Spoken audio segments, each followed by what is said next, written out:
1988 ரிலீஸான சூரசம்ஹாரம் திரைப்படத்தின் ECP பாண்டியன் கதாபாத்திரத்தில் கதாநாயகனாக கமல்ஹாசன் அவர்கள்,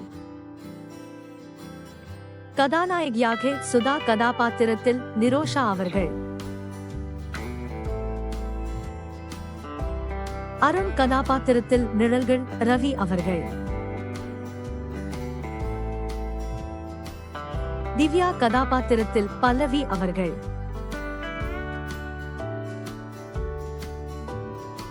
அருணின் மனைவி கதாபாத்திரத்தில் மாதுரி அவர்கள்,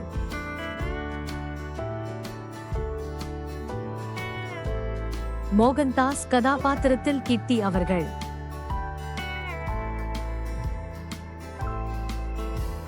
ஜனா கதாபாத்திரத்தில் ஜனகராஜ் அவர்கள்,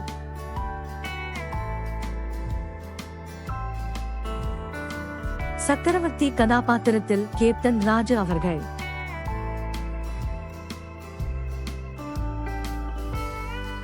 சக்கரவர்த்தியின் மகள் கதாபாத்திரத்தில் ராஜலட்சுமி அவர்கள், மோகன்தாஸின் PA கதாபாத்திரத்தில் வெண்ணிற ஆடை மூர்த்தி அவர்கள்.